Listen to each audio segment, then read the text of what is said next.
In the quest for truth we stand, with the Qur'an in our hands. This surah starts with, O you who believe. Since it begins with Ya ayyuhalladhina amanu, it is directly addressing the believers, and so it is a matter that believers must pay very close attention to.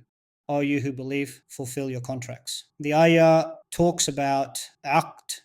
In the verse, the word al-Uqud appears. Uqud is, of course, plural. The word aqd in Arabic means to tie one thing firmly to another. When Allah Ta'ala says, fulfill your contracts, that is referring to Allah's commandments. The phrase, fulfill your contracts, is used because Allah's commands are, in a sense, tied very tightly to the believers, and it is definitely a must for the believers to carry out those commands and prohibitions. That is what the first sentence of the verse means. After saying that, the verse says, various animals have been made halal for you on the condition that you do not consider hunting permissible while in the state of Ihram. To simplify the sentence, animals are made halal for you except for animals hunted while in Ihram. That is basically the sentence. What does this mean? When we say animals, the word Bahīmah too, or Bahīmah, appears in the verse. Arabs use Bahīmah for any living thing that doesn't think, that is, for all animals, especially for mammals that live on land or in water. They specifically use the word Bahīm. In the verse, it says that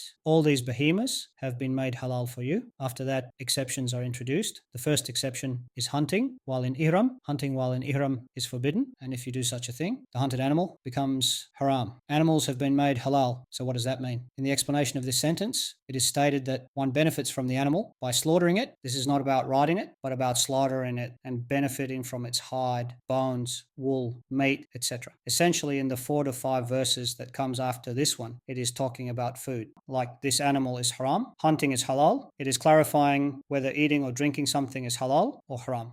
As for the phrase while in Ihram, it means that if someone has intended Hajj or Umrah or both together and has put on Ihram, then hunting, meaning even if they kill or slaughter an animal, makes that animal's meat haram. A second explanation in the tafsir goes like this. The word hurum appears in the verse, which is also used for someone who has entered the Makkah region, the haram. Therefore, some scholars have said that this refers not to hunting while one has simply put on Ihram, because in older times, a person might put on Ihram in their own town, travel for several days to Makkah, and only after entering the haram area would the ban on hunting take effect. But the widely accepted view is that once you have put on your Ihram for Hajj or Umrah, hunting is forbidden.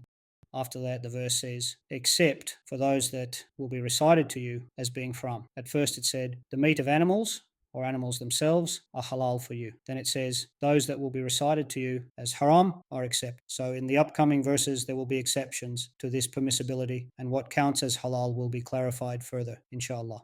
At the end, we read, indeed Allah decrees whatever He wills.